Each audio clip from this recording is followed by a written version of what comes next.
उसमें वीडियो में पढ़ सकते हैं, ठीक है। तो टेंशन नहीं लेना है, जिसको समझ आ रहा है समझो, बाकी तो आगे समझ आ ही जाएगा, ठीक है। तो एलगी पढ़ रहे थे, कहाँ तक पढ़ लिए थे? अच्छा एक बात, आज मेरी प्रैक्टिकल की भी क्लास है, टाइम टेबल देखे हो? Yes ma'am. है ना, तो 3:30 बजे मैं आज प्रैक्टिकल लूंगी भाई। शुरू करेंगे हम लोग प्रैक्टिकल, आज पहली क्लास है प्रैक्टिकल की। तो बीए वाले बच्चे आप भी रहेंगे, पहले यही होगी क्लास, यहाँ मैं समझाऊंगी। हम लोग पहले पूरा सिलेबस जो प्रैक्टिकल में है उसको एक बार डिस्कस करेंगे। उसके बाद जब हम लोग लैब में इसको करते हैं तो इतने सारे लोग तो एक साथ जा नहीं सकते, तो बैच वाइज उसको मैं कराती हूँ, पहले एक बैच को फिर दूसरा बैच को, ठीक है। फर्स्ट टाइम के प्रैक्टिकल में ज़्यादा कुछ करने का नहीं है, ज़्यादातर हमको स्लाइड्स ही देखना है, जो हमारे पास परमानेंट स्लाइड्स है, और कुछ कुछ करने का भी है, लेकिन शुरुआत हम लोग परमानेंट स्लाइड देखने से करेंगे, ठीक। तो आज इसका इंट्रोडक्टरी क्लास रहेगा कि प्रैक्टिकल में क्या क्या चीज़ें हैं, क्या करना है, कैसे करना है, सब चीज़ बताऊंगी। तो भगेंगे नहीं, 3:30 बजे मैं क्लास लूँगी। 2:30 बजे से कौन सी क्लास है? जूलॉजी की है ना, तो जूलॉजी वाली मैडम लेगी 1 घंटे, उसके बाद मैं लूँगी। तो उसके बाद थोड़ा सा चेंज होगा टाइम टेबल, प्रैक्टिकल का टाइम थोड़ा आगे खिसक जाएगा, क्योंकि आप लोगों में से किसी ने कॉमर्स नहीं लिया है ना, लिया है क्या किसी ने? जी में कॉमर्स नहीं लिया है ना, तो जो जी के लिए अभी छूटता है ना 3 दिन आपका, गुरु शुक्र शनि में देखना आप जी कॉमर्स लिखा हुआ है, उसके जगह में प्रैक्टिकल को 2:30 बजे से करें, है ना। लेकिन आज तक तो वही टाइम टेबल है, तो आज 3:30 को मैं क्लास लूँगी। चलिए, एल्गी में हमने उसका ऑकरेंस देख लिया था, उसका थैलस की संरचना देख ली थी, सेल की संरचना हमने देख ली थी। उसके बाद नेक्स्ट उसमें हमको देखना है वो है क्लासिफिकेशन, क्लासिफिकेशन ऑफ एल्गी।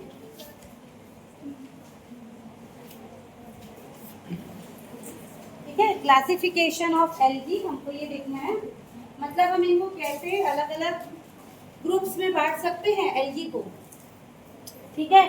तो टाइम टाइम पर बहुत सारे साइंटिस्ट ने इसको बहुत अलग अलग तरीके से क्लासीफाई किया है। जब आप और आगे क्लासेस में जाएंगे तो देखेंगे हमको बहुत सारे टाइप की क्लासिफिकेशन पढ़ने पड़ते हैं। यहाँ पर आपको एकदम ज़्यादा डिटेल में नहीं पढ़ना है, वैसे तो इसके जो सबसे एक्सेप्टेड वाले हैं उसमें 11 आते हैं, लेकिन हम यहाँ पर 5 या 6 को ही देखेंगे। वो भी किसके आधार पर वो क्लासीफाई किया गया है? उनके कलर, उनके अंदर जो पिगमेंट मिलता है उसके आधार पे एल्गी को अलग अलग क्लासीफाई किया गया है, ठीक है। तो यहाँ पर इसको थोड़ा सा एक 4 कॉलम में करके लिखते जाएंगे, ठीक है। सबसे पहले आ जाएगा आपका यहाँ पे सीरियल नंबर, ऐसे लिखते जाएंगे कॉपी में, फिर आएगा डिवीजन जो उसका नाम होगा, ठीक है, सीरियल नंबर आ जाएगा, डिवीजन आएगा, फिर आएंगे उनके अंदर कौन से पिगमेंट मिलते हैं, फोटोसिंथेटिक पिगमेंट, जिसके कारण वो फोटोसिंथेसिस से प्रकाश संश्लेषण कर पाते हैं, तो यहाँ पर आ जाएंगे फोटोसिंथेटिक पिगमेंट, ठीक है। उसके बाद इनका हमको देखना है रिजर्व फूड मटेरियल कौन सा मिलता है एल्गी के अंदर, रिजर्व फूड मटेरियल, और लास्ट में हम इनका देखेंगे एग्जाम्पल कौन से एल्गी इसके अंदर आते हैं, ठीक है। एक एक दो एग्जाम्पल देखेंगे, ठीक। तो इसमें सबसे पहले हमको देखना है जिसको हम बोलते हैं क्लोरोफाइटा, डिवीजन क्या हो जाएगा? क्लोरोफाइटा, क्लोरोफाइटा एक डिवीजन है एल्गी का, नाम से पता चल रहा है क्लोरो, क्लोरो का मतलब इसके अंदर जो एल्गी आएंगे वो कैसे रहेंगे? ग्रीन कलर के नजर आएंगे, जो आपको कॉमनली दिखते हैं वही वाले एल्गी इसके अंदर आते हैं। तो इनको कॉमन भाषा में ग्रीन एल्गी भी कहा जाता है, ग्रीन एल्गी मतलब हरे कलर की एल्गी, क्योंकि इनको क्लोरोफाइटा डिवीजन में रखा गया है, कॉमनली इनको ग्रीन एल्गी भी कहा जाता है। अब इनके अंदर जो फोटोसिंथेटिक पिगमेंट मिलेंगे वो क्या क्या होंगे? देखिए, इनके अंदर हमको मिलता है क्लोरोफिल ए और क्लोरोफिल बी। क्या क्या मिलेगा? क्लोरोफिल ए और क्लोरोफिल बी, इनको ऐसे लिखा जाता है, क्लोरोफिल को CHL लिखते हैं और उसके सामने ए और बी, क्लोरोफिल ए मिलेगा, क्लोरोफिल बी मिलेगा। इसके अलावा यहाँ पर हमको मिलता है बीटा कैरोटीन, बीटा कैरोटीन आप देखोगे लगभग सभी एल्गी में देखने को मिलेगा, ठीक है। तो इनके अंदर बीटा कैरोटीन पिगमेंट भी मिलेगा। इसके अलावा इनके अंदर ज़ैंथोफिल और जियाजेंथिन, ज़ैंथोफिल, ज़ैंथोफिल राइटिंग नहीं समझ आएगी कोई टेंशन नहीं है, इसका PDF डालूंगी उसमें सब मिल जाएगा, ज़ैंथोफिल और जियाजेंथिन, ठीक है। ये सब पिगमेंट है जो क्लोरोफाइटा डिवीजन के अंदर जो एल्गी आएंगे उनमें हमको देखने को मिलेंगे, ठीक है। अब इनके अंदर जो रिजर्व फूड मटेरियल होगा वो होगा स्टार्च, पहले भी हम पढ़े हैं, स्टार्च के रूप में मिलेगा, ठीक है। हिंदी में इसको मंड कहते हैं, मंड, स्टार्च। और इसके अंदर जो एल्गी आते हैं उनके एग्जाम्पल है आपके वॉलबॉक्स, है ना, कई बार मैंने नाम ले लिया है वॉलबॉक्स। उसके अलावा कारा नाम की एक एल्गी है वो, ठीक है। इसके अलावा उडोगोनियम, ये सब एल्गी के नाम है। ये लोग इसके अंदर आते हैं, किसके अंदर, पहला वाला जो डिवीजन है जिसको क्लोरोफाइटा कहेंगे, उसके अंदर। क्लोरोफाइटा मतलब ऐसी एल्गी जिनमें ग्रीन कलर के एल्गी जो है वो आते हैं, ठीक है। चलिए दूसरा देखते हैं जिनको कहते हैं ज़ेंथोफाइटा। दूसरी एल्गी है जिनको कहेंगे ज़ेंथोफाइटा, ठीक है। जैसे उनको क्लोरोफाइटा कहते हैं वैसे इनको ज़ेंथोफाइटा कहते हैं। तो ज़ेंथोफाइटा को कॉमन वर्ड में कहते हैं येलो एल्गी। ऐसी एल्गी जो आपको येलो कलर की, पीले कलर की नजर आएगी, मतलब उनका पूरा डिवीजन है, इसके अंदर बहुत सारे एल्गी आएंगे। जैसे ये ग्रीन एल्गी है, इसके अंदर बहुत सारे एल्गी आ गए। हमने 3 का एग्जाम्पल लिखा है यहाँ पर, जो कॉमनली आपको दिख जाएगा। वॉलबॉक्स आपको हर जगह पानी में मिल जाएगा, ठीक है। ये ग्रीन कलर के रहते हैं। अब कुछ एल्गी ऐसे होंगे जो येलो कलर के नजर आएंगे, और वो येलो कलर के इसलिए नजर आते हैं क्योंकि उनके अंदर कुछ उस तरह के पिगमेंट मिलते हैं, ठीक है। तो जो ज़ेंथोफाइटा है उनके अंदर देखने को मिलता है क्लोरोफिल ए और क्लोरोफिल ई। देखो थोड़ा सा चेंज हो गया, यहाँ पर भी मिलेगा क्लोरोफिल ए और मिलेगा क्लोरोफिल ई। आपको याद रखना है किसके अंदर क्या मिल रहा है, ठीक है। इसके अलावा यहाँ पर मिलता है बीटा कैरोटीन और ज़ेंथोफिल। यहाँ पर भी क्या मिलेगा, बीटा कैरोटीन और ज़ेंथोफिल। ये जो पिगमेंट है, मतलब ये किसमें हेल्प करते हैं, इनको फोटोसिंथेसिस में, प्रकाश संश्लेषण में हेल्प करते हैं, ठीक है। चलिए अब इसके पास जो रिजर्व फूड मटेरियल है ये किस फॉर्म में रहता है, ल्यूकोसिन के फॉर्म में रहता है। यहाँ पर आ जाएगा ल्यूकोसिन, स्टार्च के फॉर्म में नहीं होती। जो इनका फूड मटेरियल है वो ल्यूकोसिन या फैट या ऑयल भी लिख सकते हैं, उस फॉर्म में यहाँ पर मिलेगा हमको, वसा के रूप में मिलेगा। इनके अंदर जो रिजर्व फूड मटेरियल है, फैट या ऑयल या इस फॉर्म में वसा के रूप में ये हमको मिलेगा, ठीक है। इसका एग्जाम्पल है वाउचेरिया। इसके अंदर जो एल्गी आता है उसका नाम है वाउचेरिया, ठीक है। और बहुत सारे हैं ना। अभी एल्गी को अलग अलग डिवीजन में बांटा गया है। आप फिलहाल एक नाम याद रखो, क्योंकि अभी आपको डिटेल नहीं करना है। अगले सेमेस्टर में जैसे वॉलबॉक्स है उसका पूरा पढ़ेंगे, उडोगोनियम में उसका पूरा डिटेल पढ़ेंगे, तो ऐसे पढ़ना है अगले सेमेस्टर में, सेकेंड सेमेस्टर में। अभी के लिए बस याद रखिए कि मैं अगर बोलूँ वॉलबॉक्स तो आपको पता होना चाहिए कि वो ग्रीन एल्गी में आता है, मतलब वो हरे कलर का दिखता है। वाउचेरिया अगर हम बोले तो हमको ये ध्यान में आना चाहिए कि ये लगभग येलो कलर का दिखता है, इसके अंदर ये सेगमेंट हमको देखने को मिलते हैं, ठीक है। चलिए तीसरा है, ऊपर वाला मिटा रही हूँ, ये वाला मिटा रही हूँ। तीसरा जो डिवीजन है उसका नाम है,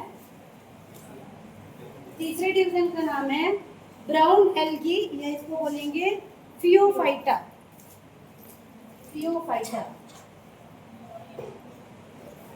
फियोफाइटा, ठीक है। इसको हम बोलते हैं ब्राउन एल्गी। देखो नॉर्मल शब्दों में भी आपको बताया जा रहा है ना, फियोफाइटा बोलने पे ये कैसे होंगे, जिनको हम बोलेंगे ब्राउन एल्गी। इनके अंदर मिलेगा क्लोरोफिल ए और क्लोरोफिल सी। क्लोरोफिल ए लगभग सब जगह मिलता है, ठीक है, और मिल रहा है क्लोरोफिल सी, ठीक है। इसके अलावा इसके अंदर हमको मिलेंगे बीटा कैरोटीन और फ्यूकोसैंथीन। बीटा कैरोटीन भी लगभग सब जगह मिल रहा है, और एक और केमिकल मिल रहा है जिसको कहते हैं फ्यूकोसैंथीन। तो जिसके अंदर जो चीज नहीं मिल रही है उसको आपको याद जरूर रखना है। जैसे ब्राउन एल्गी है उनके अंदर फ्यूकोसैंथीन मिल रहा है। क्या बात हो रही है बॉयज, कोई प्रॉब्लम है तो मुझसे बोलो, ठीक है। इनके अंदर जो स्टोर्ड फूड है वो मैनिटोल के फॉर्म में मिलता है। मैनिटोल सब अलग अलग फॉर्म ही है भाई, स्टार्च का सब अलग अलग फॉर्म है, थोड़ा थोड़ा स्ट्रक्चर चेंज होते जाता है और चीज़ें उनका नाम जो है वो बदलते जाता है, ठीक है। तो इसके अंदर ब्राउन एल्गी के अंदर जो एल्गी आते हैं, एक एग्जांपल लिख लीजिए, फ्यूकस नाम का एल्गी है जो ब्राउन एल्गी के अंदर आता है। और एक बात लिखना है तो एक्टोकार्पस, ये सब एल्गी के नाम है ना, अलग अलग से नाम है। तो ब्राउन एल्गी के अंदर chlorophyll A, chlorophyll c, beta carotene और फ्यूकोसैंथीन मिलेगा। इसका जो रिजर्व फूड मटेरियल है ये मैनिटोल के फॉर्म में मिलेगा, एक तरह का वो भी स्टार्च ही है। और इसके एग्जाम्पल हो गए फ्यूकस और एक्टोकार्पस, ठीक है। चलिए चौथा देखते हैं। चौथा टाइप का जो एल्गी है इसको बोलते हैं Rhodophyta. Rhodophyta, Rhodophyta. Normal language में इसको बोलते हैं रेड एल्गी। रेड एल्गी, इन एल्गी को आप देखोगे तो ये रेड रेड कलर के नजर आएंगे, ज्यादातर समुद्र में मिलते हैं ये। ठीक है, तो इनके अंदर भी मिलेगा क्लोरोफिल ए बी। ठीक है, यहाँ भी इसको मिलेगा क्लोरोफिल ए मिलेगा, क्लोरोफिल बी मिलेगा और कैरोटीनॉइड्स को मिलेगा ही। कैरोटीनॉइड्स मिलेगा ही, है ना, सब जगह ये मिल ही रहा है। ठीक है, इसके अलावा इसमें जो पिगमेंट मिल रहा है उसको हम क्या कहेंगे, यहाँ पर अल्फा कैरोटीन भी मिलता है। देख लीजिए, अल्फा कैरोटीन, उसके अलावा फाइकोलिन्स, फाइकोलिन्स, है ना, अल्फा कैरोटीन भी मिलेगा और एक और केमिकल मिलेगा जिसको कहेंगे फाइकोलिन्स। ये भी अलग अलग टाइप के, बहुत सारे टाइप के होते हैं फाइकोलिन्स भी। ठीक है, जैसे कि आपका आर फाइकोसाइनिन, आर फाइकोल्यूसिन, ऐसा करके बहुत सारा डिटेल है। अभी के लिए आप सिर्फ फाइकोलिन्स को याद रखेंगे। ठीक, अब इसके अंदर जो रिजर्व फूड मटेरियल मिलेगा उसको कहते हैं फ्लोरिडियन स्टार्च। Floridean starch. ठीक है, इसके अंदर जो मिलेगा उसको हम कहेंगे फ्लोरिडियन स्टार्च। और इसका एग्जांपल है पॉलीसिफोनिया। एल्गी का नाम है पॉलीसिफोनिया। ठीक है, देखो कितना अच्छा अच्छा नाम है, पॉलीसिफोनिया। और जेलिडियम, जेलिडियम, जेलिडियम ये समुद्र में ही मिलता है, समुद्र का खरपतवार कहते हैं इसको मेन। ठीक है, तो ये रोडोफाइटा के जो मेंबर है ज्यादातर आपको समुद्र में, सी में देखने को मिलेंगे। ठीक, चलो पांचवा देख लेते हैं लास्ट। वैसे 11 टाइप है, मैं आपको सिर्फ 5 बता रही हूँ। ठीक है, 5 याद रख लो, बहुत है। पांचवा होगा जिसको हम कहेंगे बेसिलेरियोफाइटा। पांचवा है बेसिलेरियोफाइटा।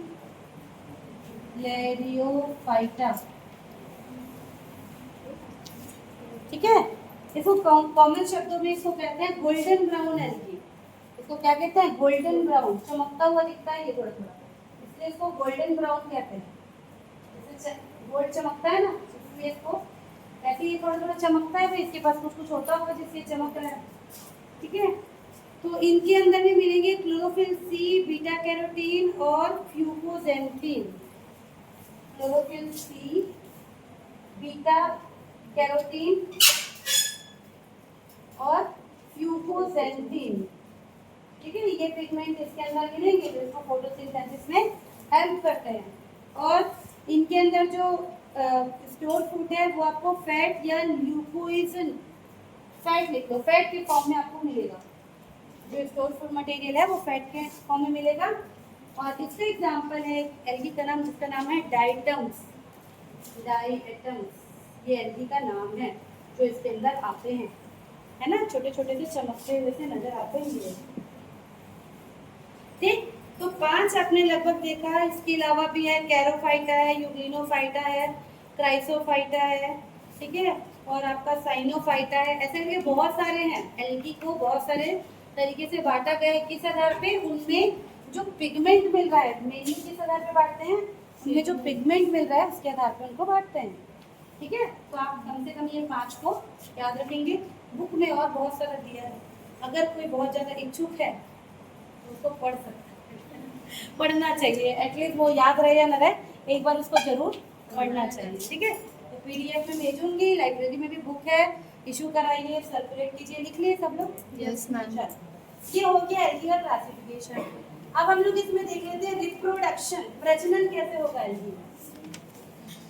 रिप्रोडक्शन, हेडिंग डालिए रिप्रोडक्शन इन एल्गी, प्रजनन, शैवालों में प्रजनन।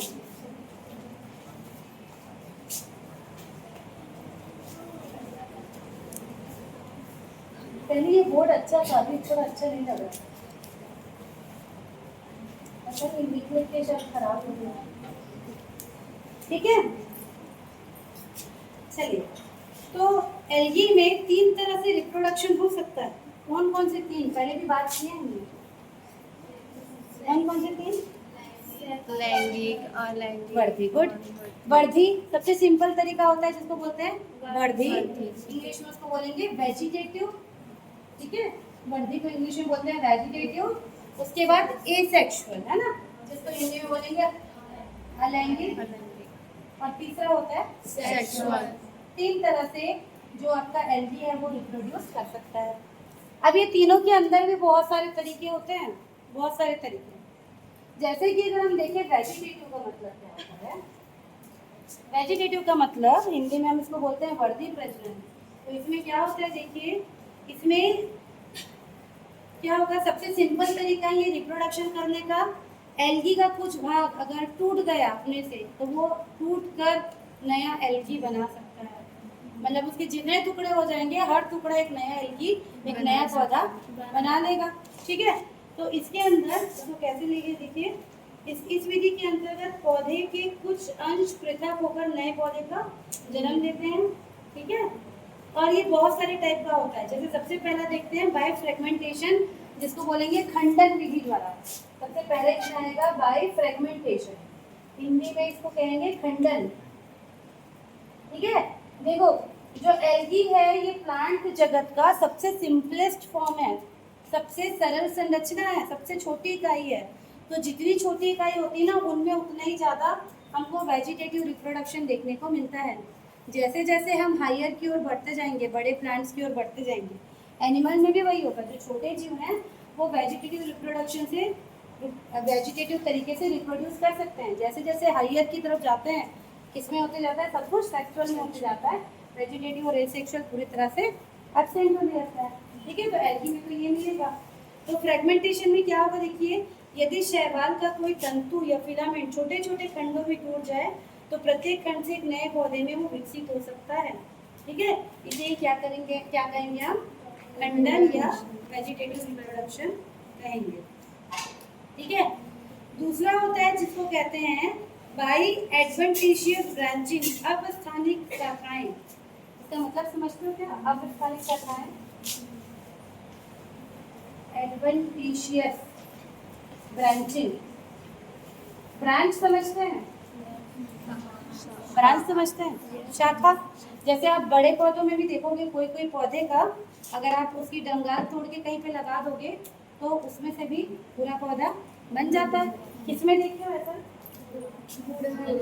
गुड़हल में और गुलाब में। देखिए ना, कलम को अगर आप कहीं से ले जाते हो और उसको अच्छे से अगर मिट्टी और नमी वाली जगह में लगाओगे तो वहाँ से नया पौधा उग जाता है। इसीलिए तो गुलाब की ज़्यादातर ग्राफ्टिंग होती है ना, तो अलग अलग टाइप के गुलाब के जो तने हैं उसको जोड़ के कर देते हैं, तो हमको जो फूल मिलता है वो 2-3 कलर का मिलता है।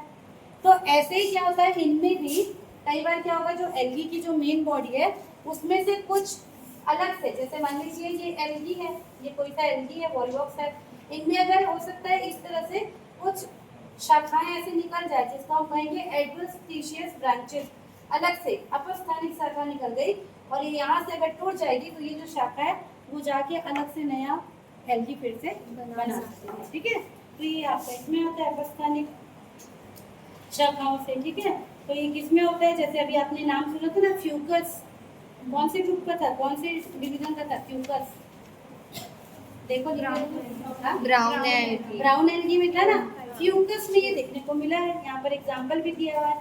इसके अलावा कारा, कारा किस में लिखा है, देखो ग्रीन एल्गी, ग्रीन एल्गी में, कारा में भी इस तरह से वर्धी प्रजनन देखने को मिलेगा। ठीक है,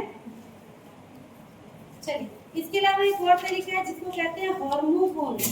तीसरा तरीका है जिसको कहते हैं बाय हार्मोगोन्स, हार्मोगोन्स। अब इसमें क्या होता है, हार्मोगोन्स में क्या होता है कि क्या होता है, ये एक अलग टाइप की संरचना होती है जो प्रतिकूल परिस्थितियों में फिलामेंटस मिक्सोफाइसी के ट्राइकोम छोटे छोटे खंडों में टूट जाते हैं और अनुकूल परिस्थितियों में प्रत्येक हार्मोगोन कोशिका विभाजन द्वारा नए वो बनाते हैं। जो तंतु वाले एल्गी होंगे हमको ऐसे देखने को मिलेंगे, यदि आगे आपको कोई एग्जांपल देखेंगे तो इनमें क्या होगा, जैसे ही इनको लगेगा कि कुछ स्थिति प्रतिकूल है, मतलब कि जैसे नमी नहीं मिल रही है या खाना नहीं मिल रहा है या सनलाइट नहीं मिल रहा है, तो क्या होगा, ये छोटे छोटे इस तरह से तंतु भी टूट जाएगा, ऐसे इसके अलग अलग पार्ट में टूट जाएगा जिसको हम कहेंगे हार्मोगोन्स। ठीक है, और वो उसी अवस्था में बहुत दिन तक पड़ा रहेगा। फिर जैसे ही इनको अनुकूल फेवरेबल कंडीशन मिलेगा तो ये क्या होंगे, यही जो छोटे छोटे तंतु हैं, जो ये ऐसे छोटे छोटे पड़े हुए थे, यही क्या करेंगे, फिर से इनकी कुछ ऐसे शाखाएं निकलेंगी और ये फिर से नया एल्गी यहाँ पर बना लेंगे। इस तरह से जब ये प्रेजेंट करेंगे तो इनको कहते हैं फॉर्मूलोइड, ठीक है। और भी तरीका दिया हुआ है पर 3 याद रखिए आप। चलिए दूसरे में आते हैं जिसको हम बोलेंगे एसेक्सुअल रिप्रोडक्शन। एसेक्सुअल रिप्रोडक्शन कैसे कैसे कर सकता है ये देखते हैं। देखो बेटा इसके अंदर बहुत सारे टाइप हैं, वेजिटेटिव के अंदर भी 8-10 टाइप हैं, क्योंकि इतने सारे एल्गी हैं और सभी में हमको कुछ ना कुछ देखने को मिलता है। यहाँ पर जब हम एक बात करें एकदम कॉमन वाली बात कर रहे हैं ना, अगर ये कितना डिटेल में एग्जाम में पूछता है, एक आध बार जाना लाइब्रेरी में पिछले साल का क्वेश्चन पेपर निकाल के देखना, आज ये करके देखना, ठीक है। लाइब्रेरी में पिछले, अब एक ही बार हुआ इसका एग्जाम, तो पिछले साल का क्वेश्चन पेपर निकाल के देखना और आप देखना एल्गी से रिलेटेड कोई क्वेश्चन आया है क्या, ठीक। अगर किसी को मिलता है तो ग्रुप में डालिए, सभी को पता रहे, है ना। कोई एक मेहनत करेगा तो भी सब लोग ग्रुप में डालो, अच्छी बात है जो भी मेहनत करेगा। और उसमें देखिए एल्गी के बारे में कैसा पूछा हुआ है, उस हिसाब से हम लोग और अच्छे से पढ़ सकते हैं। चलो दूसरा तरीका है जिसको बोलेंगे एसेक्सुअल रिप्रोडक्शन। तो इसमें क्या होता है देखिए, इस प्रक्रिया में प्रोटोप्लास्ट का विभाजन होता है ना, ठीक है। एक नए पौधे को इसमें जन्म देते हैं, तो ये भी 3 तरीके से होता है। अब आपका एसेक्सुअल रिप्रोडक्शन है, ये भी 3 तरीके से होता है। इसके बहुत सारे तरीके हैं पर हमने 3 पढ़ा, ये 3 तरीके से होता है, ये भी 3 तरीके से होता है। तो टोटल आप 9 तरीका पढ़ रहे हो, क्या का, एल्गी के रिप्रोडक्शन का या प्रश्न, ठीक है। एसेक्सुअल में जो 3 तरीके हैं उसमें जो पहला तरीका है उसको कहा जाता है बाय ज़ूस्पोर। पहला जो तरीका है उसको हम क्या कहेंगे, बाय ज़ूस्पोर, ठीक है। अब ज़ूस्पोर क्या है देखिए, स्पोर मतलब एक छोटा सा बीजाणु, स्पोर को हिंदी में क्या बोलते हैं, बीजाणु। तो स्पोर जो होता है, अगर उस स्पोर के पास कोई ऐसी चीज है जिससे वो चल सकता है, क्या से चल सकता है, फ्लैजिला। फ्लैजिला। अगर उस स्पोर के पास भगवान ने उसको फ्लैजिला दे दिया है तो हम उसको जू स्पोर बोल देते हैं। जू वर्ड इसीलिए जुड़ा है ताकि वो, क्योंकि वो चल सकता है, ठीक है। तो सबसे पहला तरीका है जू स्पोर का। तो इसमें क्या होता है देखिए, ये सबसे साधारण विधि है, मतलब जो मैक्सिमम एल्गी है वो एसेक्सुअल रिप्रोडक्शन में जू स्पोर बनाते ही हैं, ठीक है। इनको चल बीजाणु कहेंगे, हिंदी में क्या कहेंगे, चल बीजाणु। तो ज़ूस्पोर या चल बीजाणु कैसे होते हैं, ये नेकेड फ्लैजिलेटेड प्रोटोप्लास्ट होते हैं, ठीक है। और इनमें फ्लैजिला या कशाभिकाएं पाई जाती हैं। किसी किसी में 2 मिलेंगी, जैसे इस तरह से दिखता है, इसका स्पोर छोटा सा था। किसी किसी में 2 कशाभिकाएं भी मिलेंगी, किसी किसी में 4 कशाभिकाएं भी मिलेंगी, अलग अलग हो सकते हैं, ठीक है। तो जैसे एक्टोकार्पस में 2 मिलेंगे, और आपकी यूलोथ्रिक्स एक एल्गी है जिसमें 4 कशाभिकाएं मिलेंगी, ठीक है। और उडोगोनिया में एक एल्गी है जिसमें मल्टीपल भी मिलेंगे, बहुत सारी इस तरह से कशाभिकाएं मिलेंगी, मल्टीपल फ्लैजिला मिलेंगे। तो इनका नंबर वेरी कर सकता है अलग अलग में, ठीक है। तो ये मिलते हैं, ठीक। और जैसे मैंने एक ही तरफ बना दिया है, फ्लैजिला को ऊपर की तरफ भी बना सकती है, ऐसा भी हो सकता है कि इसके पूरे सतह में भी चारों तरफ जो है फ्लैजिला मिले। फ्लैजिले होने का सबसे मेन काम यही है कि वो एक जगह से दूसरे जगह चल move कर सकता है, ठीक है। तो इस तरह से जब एल्गी स्पोर बनाते हैं रिप्रोडक्शन के टाइम पे, तो और ये देखो कोई भी एक एल्गी है ना, कोई भी एक एल्गी है, मान लीजिए ऐसे करके एक एल्गी है, इसने ये कोई भी एक सतह पर अपने इस तरह के बहुत सारे स्पोर बनाया। ये जब फटता है और ये स्पोर जहाँ पर भी जाके गिरता है, ये इधर गिरा, ये इधर गिरा, जहाँ पर भी ये जाके गिरता है वहाँ पर जैसे उसको नमी मिलती है वो क्या करता है, फिर से नया एल्गी बना देता है, ठीक है। तो ये तरीका है। दूसरा इसमें होता है जिसको कहते हैं ए प्लानोस्पोर। दूसरा है जिसको कहेंगे बाय ए प्लानोस्पोर, ठीक है। देखो पहला है ज़ूस्पोर, दूसरा है जिसको कहेंगे ए प्लानोस्पोर। ये भी एक टाइप का स्पोर है, बस इनमें क्या होगा, इनमें फ्लैजिला नहीं पाए जाएंगे, फ्लैजिला नहीं मिलेंगे, इसलिए इसको नाम दे दिया ए प्लानोस्पोर। जिसमें फ्लैजिला है तो उसको नाम दे दिया ज़ूस्पोर, जिसमें फ्लैजिला नहीं है उसको बोलेंगे ए प्लानोस्पोर, ठीक है। तो ये किन में मिलेगा, जैसे कुछ एल्गी है, यूलोथ्रिक्स हो गया, बाउचेरिया हो गया, इनमें अचल बीजाणु, हिंदी में इनको कहेंगे अचल बीजाणु, नॉन मोटाइल स्पोर उत्पन्न होते हैं। इनकी कोशिका भित्ति बहुत पतली होती है, ठीक है, इन्हें ए प्लानोस्पोर कहते हैं, ठीक। तो ये भी सेम वैसे ही है, बस इनके पास क्या नहीं है, विंग्स है, ठीक है।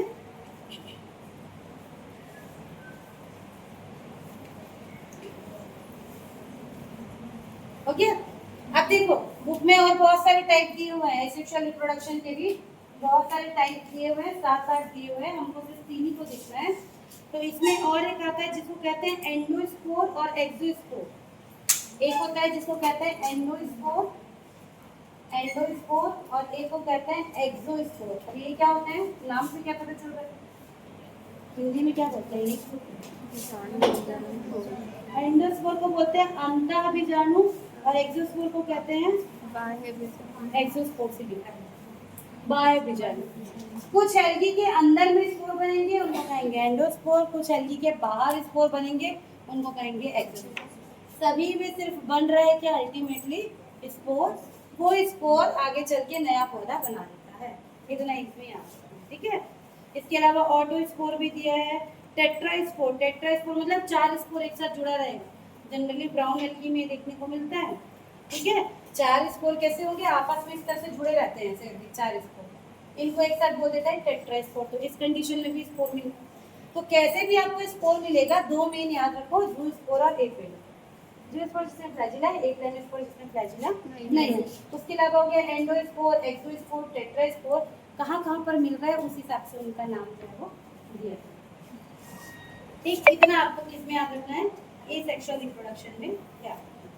तीसरे में आता है जो सबसे इंपॉर्टेंट है, जिसको हम बोलेंगे सेक्सुअल रिप्रोडक्शन या लैंगिक प्रजनन, ठीक है।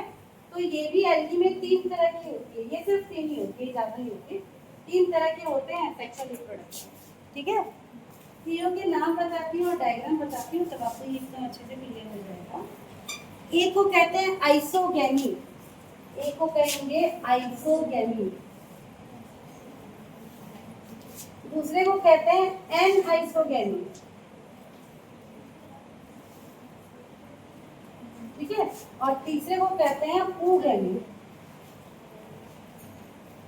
3 तरह के सेक्सुअल रिप्रोडक्शन हमको एल्गी में देखने को मिलते हैं। एक को कहेंगे आइसोगैमी, एक को कहेंगे एनाइसोगैमी, एक को कहेंगे ऊगैमी। एसेक्सुअल और सेक्सुअल दोनों में अंतर ये है, एसेक्सुअल और सेक्सुअल दोनों में अंतर ये है कि एसेक्सुअल में एक जो बीजाणु बन रहा था वो जहाँ पर भी जा रहा था वहाँ पर से नया पौधा बना के दे रहा था। सेक्सुअल नाम इसलिए दिया जा रहा है यहाँ पर क्योंकि यहाँ पर 2 जो स्पोर्स बनेंगे उन दोनों को मिक्स होना है, उनका क्या होना है, उन दोनों को मिक्स होकर एक नया पौधा बनाना है। जैसे आप देखते हैं ना ह्यूमन में एग और स्पर्म दोनों हैप्लॉइड होते हैं, एन होते हैं, उनको मिलने पर क्या बनता है, जाइगोट बनता है, फिर एम्ब्रियो बनता है। तो सेक्सुअल रिप्रोडक्शन जहाँ भी हम ये वर्ड यूज करेंगे उसका मतलब ये होता है कि वहाँ पर 2 स्पोर आपस में क्या हो रहे हैं, मिल रहे हैं, और मिलने के बाद एक नया जाइगोट बना रहा है और वहाँ से एक नया पौधा बनेगा।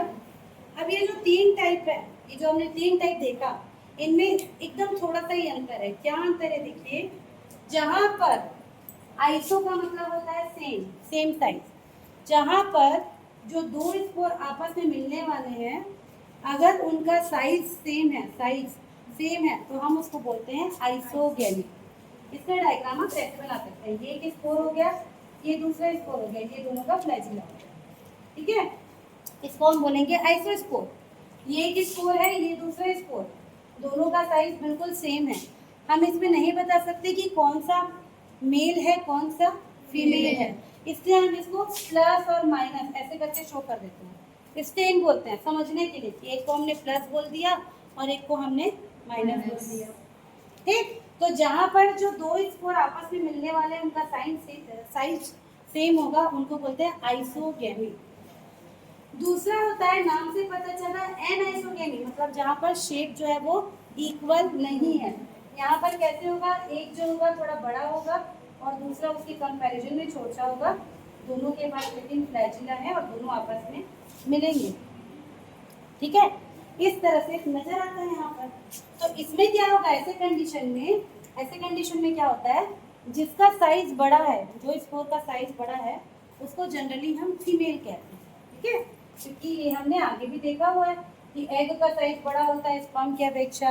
ये अगर आप प्लांट में देखेंगे तो जो उनका एंथर होता है, एंथर समझते हैं, पराग, वो बहुत छोटा होता है, और जो एग जहाँ पर उसको जाना है फूल के अंदर वो बड़ा होता है। तो हमेशा एग जो बड़ा होता है, इसलिए यहाँ पर क्योंकि साइज हमको छोटा बड़ा दिख रहा है, इसलिए बड़े वाले को हम फीमेल और छोटे वाले को मेल स्पोर कह सकते हैं।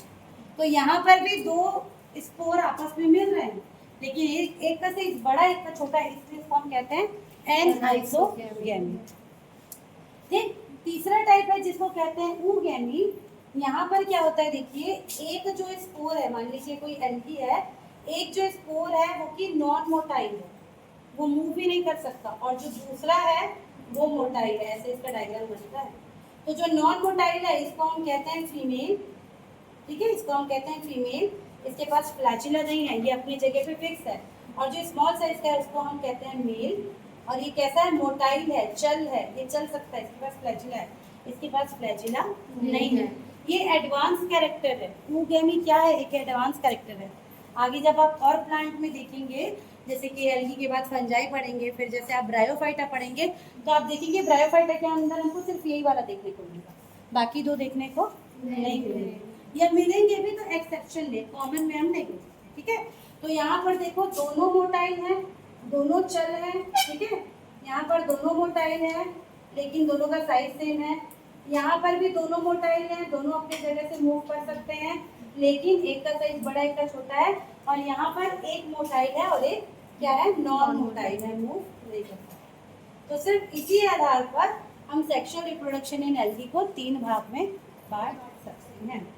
अब कोई एल्गी होगा जो इसको फॉलो करता होगा, कोई इसको फॉलो करता होगा, कोई इसको फॉलो करता होगा, हर एल्गी अलग अलग। अगर हम एक एक कोई एग्जाम्पल देखेंगे, मान लीजिए आप डिटेल में वॉल ब्लॉक्स पढ़ोगे अगले सेमेस्टर में, तो वॉल ब्लॉक्स के अंदर इनमें से तीनों में कौन सा पाया जाता है उसको आपको क्या करना पड़ेगा, डिटेल में। अभी के लिए 3 तरह के पाए जाते हैं, ये आपको क्या करना है, याद,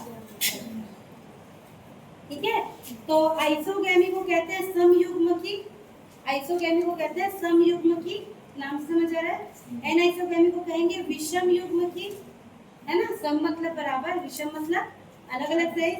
और ऊगैमी को कहते हैं अंडयुग्मी, हिंदी में ऐसे क्या क्या बोलेंगे, समयुग्मकी, विषम युग्मकी और अंडयुग्मी, ठीक है। तो ये 3 डायग्राम से याद रखोगे तो हमेशा याद रहेगा, ठीक। तो इसको ऐसे ही आपको याद रखना। तो ये है, किसी को डाउट है, नहीं है, पक्का पूछूं, पूछ लो, ये नहीं पूछूंगी, पिछले क्लास का पूछूंगी। चलो अब एक लास्ट पॉइंट देख लेते हैं, लाइफ साइकिल ऑफ एल्गी। कैसे, ये तो हमने देख लिया रिप्रोडक्शन करेगा, अब इसकी लाइफ साइकिल कंप्लीट होती है, कैसे कंप्लीट होती है उसको देखते हैं, ठीक है। Ordinary life cycle of algae.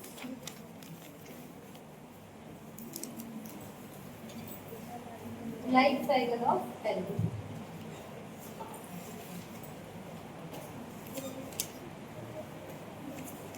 देखो एल्गी की लाइफ साइकिल में बहुत सारी चीजें हमको दी हुई है, मतलब कि इनमें बहुत ज़्यादा वेरिएशन देखने को मिलता है। लाइफ साइकिल मतलब जीवन चक्र, बुक में बहुत सारा पैटर्न दिया हुआ है, ठीक है। बहुत सारे टर्म्स होते हैं जैसे कि डिप्लॉन्टिक, हैप्लॉन्टिक, हैप्लोडिप्लॉन्टिक, डिप्लोहैप्लॉन्टिक, ऐसे करके बहुत सारे होते हैं। आपको उतना डिटेल नहीं जानना, डरना नहीं रहते मैडम क्या बोल रही है, एकदम सिंपल वाला मैं बता रही हूँ, अभी आपके इस सेमेस्टर के लिए जरूरी है, अगले सेमेस्टर में जब पढ़ोगे तब तो फिर डिटेल पढ़ोगे, ठीक है। तो अभी जो आप याद रखोगे, हैप्लॉन्टिक और डिप्लॉन्टिक समझते हो क्या, हैप्लॉइड और डिप्लॉइड समझते हो, हिंदी में क्या बोलते हैं, एन और 2n समझते हो, एन 2n, हाँ, क्या होता है ये, अगुणित और द्विगुणित, अगुणित और द्विगुणित, इसका मतलब क्या, इसका मतलब क्या समझते हैं आप लोग, अपने अपने अंदर सोच के देखो कि मैं हैप्लॉइड हूँ या डिप्लॉइड हूँ, कौन हैप्लॉइड है कौन डिप्लॉइड है, कौन बता सकता है अपना कि मैं ऐसा हूँ, कौन बताएगा, बताओ बताओ, इतना श्योरिटी होना चाहिए, बताओ। गीतांजलि, क्या नाम है गीतांजलि, तुम्हारा नाम क्या, निकिता, निकिता प्रजापति, बताओ, नहीं पता, तो तुम लोग कैसे 12वीं पास कर लिए हो हैं, बिना पास किए तो नहीं आ गए हो इधर, बताओ। हमारी बॉडी क्या है, पूरी, हाँ, तो अभी कैसे बोल रहे हो, क्यों द्विगुणित है, जितने भी आपको बड़े जटिल संरचना दिखेंगी, जैसे हमारी बॉडी, पौधों की भी बॉडी, एनिमल्स की बॉडी, सब कैसे द्विगुणित। हमारे पास क्रोमोसोम का पेयर है डबल, कितने क्रोमोसोम, कितने गुणसूत्र, टोटल 46 23 पेयर में। तो हाँ। हम सब कैसे हैं? डिप्लॉयड ऑर्गेनिज्म है। अगर हम किसी वजह से हैप्लॉयड हो गए, आधे हो गए, एन हो गए, तो क्या हम जीवित रह पाएंगे? नहीं। कोई है जो जीवित रह सकता है? नहीं हो सकता ना। हमारे पूरे लाइफ साइकिल में, जैसे अभी हम बच्चे हैं, फिर बड़े हुए, ठीक है, फिर और बड़े हुए, बूढ़े हुए, और बूढ़े होने के बाद फिनिश, खत्म हो गए, है ना, फिर बच्चे बने, ये हमारा लाइफ साइकिल होगा। तो हमारे इस पूरे लाइफ साइकिल में एकदम कम समय के लिए हमारे अंदर हैप्लॉइड सेल बनता है। कब बनता है? रिप्रोडक्शन के टाइम पे, जब फीमेल में एग बनेगा और मेल में स्पर्म बनेगा। फीमेल में एग बनता है वो भी एन होता है, और मेल में जो स्पर्म बनता है वो भी एन होता है। तो वो एक शॉर्ट ड्यूरेशन का टाइम है जब हमारे पूरे लाइफ साइकिल में हम हैप्लॉइड होते हैं। फिर क्या होता है? एग और स्पर्म दोनों मिलते हैं, एन और एन, और फिर से 2n बनता है। तो जो नया बच्चा बन रहा है ना, वो कैसा होता है? डिप्लॉइड होता है, और पूरे लाइफ टाइम तक कैसा रहेगा? डिप्लॉयड रहेगा। सेम ऐसा पौधों में भी होता है, सेम ऐसा पौधों में भी होता है। पौधों में जब एंथर बनता है, परागकण, है ना, और फीमेल वाले पार्ट में जब एग बनता है, उसी टाइम वो हैप्लॉइड होते हैं। फिर क्या होता है? पूरे टाइम डिप्लॉइड होते हैं। लेकिन जो छोटे जीव हैं, जैसे एल्गी हो गए, और एनिमल्स में भी ऐसे छोटे जीव हैं, उनको भगवान से वरदान प्राप्त है। कैसा वरदान? कि तुम हैप्लॉइड रहो या डिप्लॉइड, तुम हमेशा जिंदा रहो। जो कितना बड़ा वरदान मिला, कितनी तपस्या की होगी इन लोगों ने, है ना। इनको ये वरदान प्राप्त है कि ये इस फॉर्म में तो रहेंगे ही, इस फॉर्म में भी क्या रख सकते हैं? जीवित रह सकते हैं। और इसी को इस फॉर्म से इस फॉर्म में पहुंचना, और इस फॉर्म से फिर इस फॉर्म में पहुंचना, इसी को इनका लाइफ साइकिल बोलते हैं, या इसी को अल्टरेशन ऑफ जनरेशन, पीढ़ियों का एकांतरण भी कहते हैं। अल्टरेशन ऑफ जनरेशन, पीढ़ियों का एकांतरण भी कहते हैं। तो इसको एक छोटे से साइकिल से समझ लेते हैं कैसा होता है, ठीक है। तो बुक में बहुत डिटेल में दिया हुआ है, इसको अपने साथ बना। जैसे एक जो इसका टाइप होगा उसको हम कहेंगे गैमेटोफाइट। इसको बना लो मेरे साथ। एक को कहेंगे हम गैमेटोफाइट।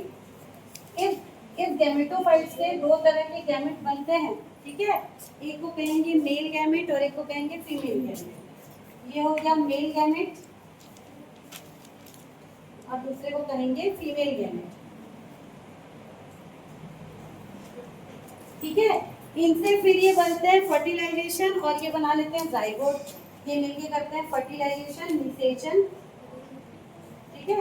और इससे बनता है क्या? जाइगोट। जाइगोट मतलब भ्रूण, भ्रूण बोलते हैं ना, ठीक है।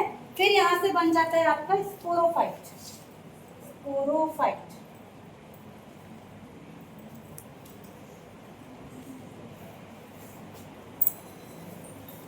ठीक है। फिर स्पोरोफाइट में होगा मियोसिस, यहाँ पर होगा मियोसिस। मियोसिस समझते हैं? अर्धसूत्र विभाजन। और इससे बनेगा आपका हैप्लॉइड मियोस्पोर। यहाँ से बनेगा हैप्लॉइड मियोस्पोर, और ये करेंगे जर्मिनेट, और ये जर्मिनेट होने के बाद बना लेंगे फिर से गैमेटोफाइट। ये इनका लाइफ साइकिल। जल्दी से बनाओ। ये होता है आपका 2n,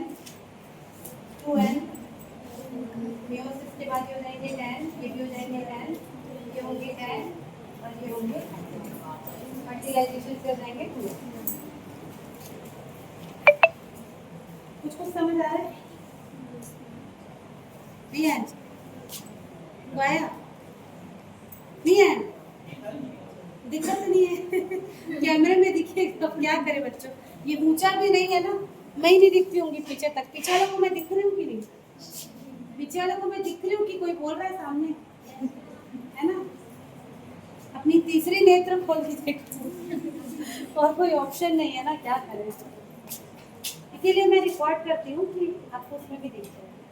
देखो, जितने लोग लिख लिए हो, जो नहीं लिखो रुक जाओ, इसको समझ लो फिर। अभी जो हम लोग गैमेट्स की बात किए, कि समझ आया था? मेल गैमेट और फीमेल गैमेट, अगर वो दोनों एक ही साइज के हैं तो उनको क्या बोलेंगे? आइसोगैमेट। ये वही मेल और फीमेल गैमेट है। मान लीजिए दोनों ऐसे एक ही साइज के हैं, ठीक है। एक को हमने बोल दिया मेल गैमेट, एक को बोल दिया फीमेल गैमेट। फीमेल गैमेट मान लीजिए थोड़ा बड़ा बना दिया, ठीक। अब इन दोनों, ये भी एन होता है, ये भी एन होता है, हैप्लॉइड होता है। ये दोनों जब मिलके फर्टिलाइजेशन निषेचन की क्रिया करते हैं तो जाइगोट बनेगा, जो कैसा होगा, डिप्लॉइड होगा। इससे जो पौधा बनेगा उसको हम बोलेंगे स्पोरोफाइट। वो एल्गी ही है लेकिन उसको क्या बोलते हैं, स्पोरोफाइट। ये हमेशा कैसा होगा, डिप्लॉइड होगा। इस फॉर्म में ये हमको जिंदा नजर आएगा। फिर ये स्पोरोफाइट में क्या होगा, पहले छोटा सा रहेगा फिर बड़ा होगा, उसके बाद ये मियोसिस करके क्या बनेगा, हैप्लॉइड मियोस्पोर बनाता है।